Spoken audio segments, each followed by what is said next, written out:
It's getting really cold here in Pennsylvania in this time of the year. It's middle of January, so I'm about to take this IBC tote and turn it into a dog kennel, or a dog house rather. You guys see how I put the dog houses in the backyard before with the IBC totes, but right now I'm about to insulate it and put a heater on the top. So I'm about to show you guys how I'll do that. So what you're gonna need to do this is an angle grinder. I bought this for $15 at Harbor Freight. I don't know if you guys have that store near you. Obviously you're gonna need an IBC tote. This is, I think, 275 gallons. I could be wrong, but just to put it in perspective, this is how big I am compared to it.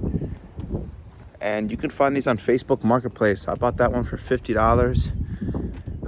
Just be careful of what was in it before. Sometimes there's some harsh chemicals that they store in these things, so maybe that's going to irritate your dog's skin. Even if you wash it out, I'm going to wash it out. The first thing I'm going to do is cut the doggy door in it.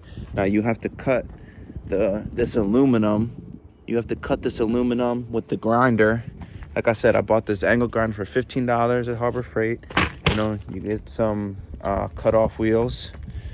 And, you know, make sure you get some glasses and some gloves when you're doing it. And I want to show you how I cut it.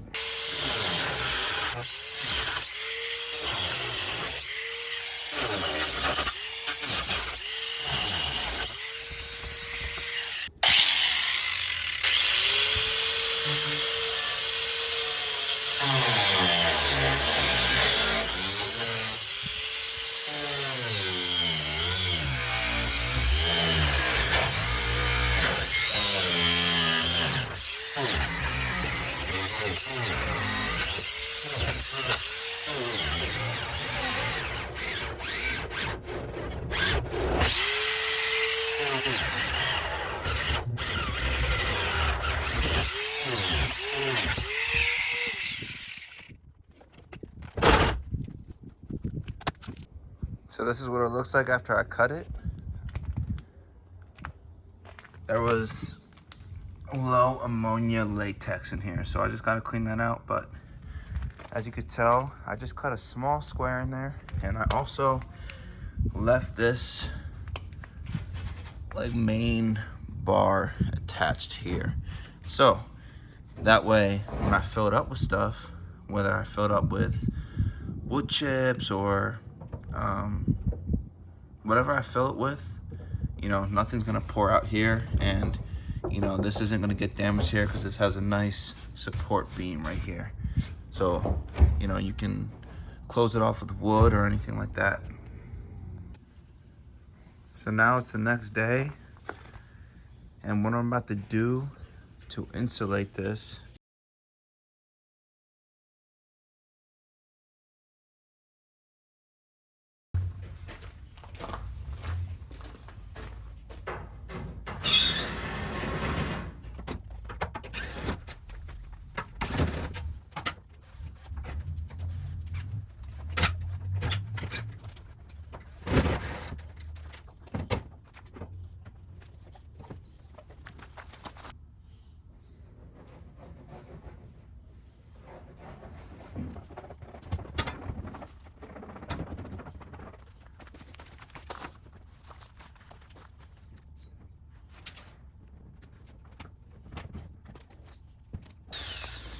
I'm using this jigsaw to cut the top.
So this is how I cut it. I figured it'd be easier not to cut it all the way off. So when I put it back on, it'll just be easier. You know, still not 100% sure what I'm gonna do when I put it back on, how to keep it tight and sealed, but I'll figure it out like I do always. I just kept it up by a bungee cord right there. So now this will just give me enough room to work and to do what I gotta do in here. You know, clean the rest of the junk that was in there before.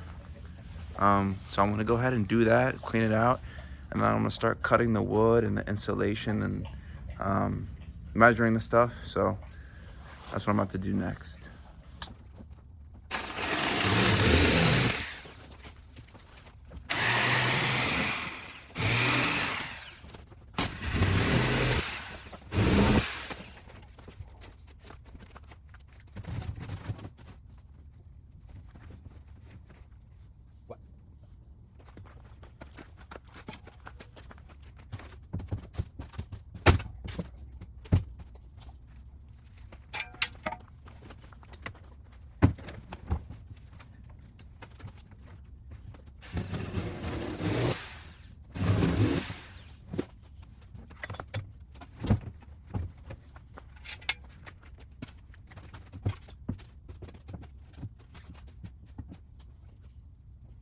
So that's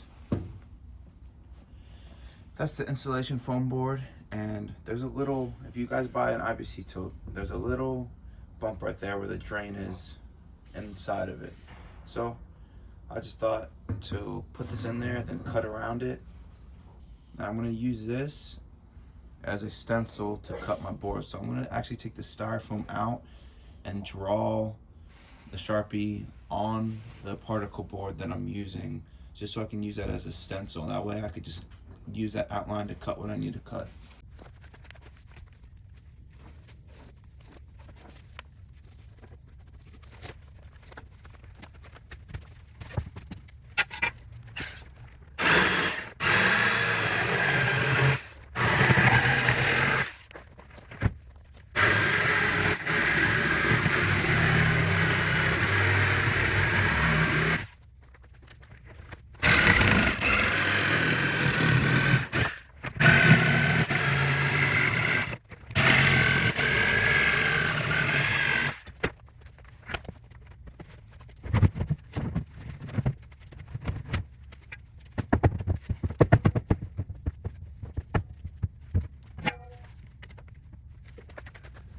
Mercy. What? So this is how it looks after the wood's in there. I'm not a carpenter, so it's not perfect, but I think it should do pretty well. So that's just the bottom for the IBC tote. So we got another wall put in. It was kind of hard to cut the little bubble out, you know, to fit that drainage bubble inside. And as you can see, I'm not a carpenter. But I'm gonna fill everything in with some sort of sealant, you know, like a foam that expands. I'm not sure exactly what would be best, but I'm gonna figure it out. But that's the one wall that I put up. So got 3 more to do.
in the meantime, I'm just gonna go ahead and I got some screws and bolts, and I'm just gonna go ahead and screw all these boards into the side here.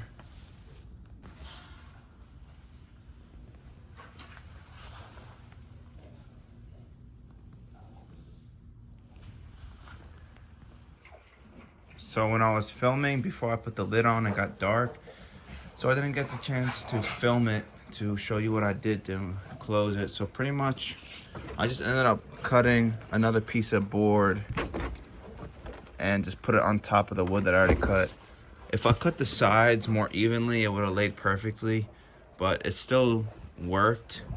And then I just put some of this like insulation foam in the cracks to kind of seal it in as best as I could. It's not perfect. You know, then here I drilled holes, but the heat lamp was too hot and it was burning the wood. So I just have to cut that out, cut a circle on that.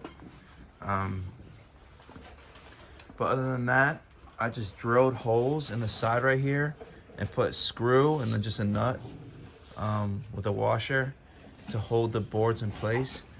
I put these two on the bottom right here as well.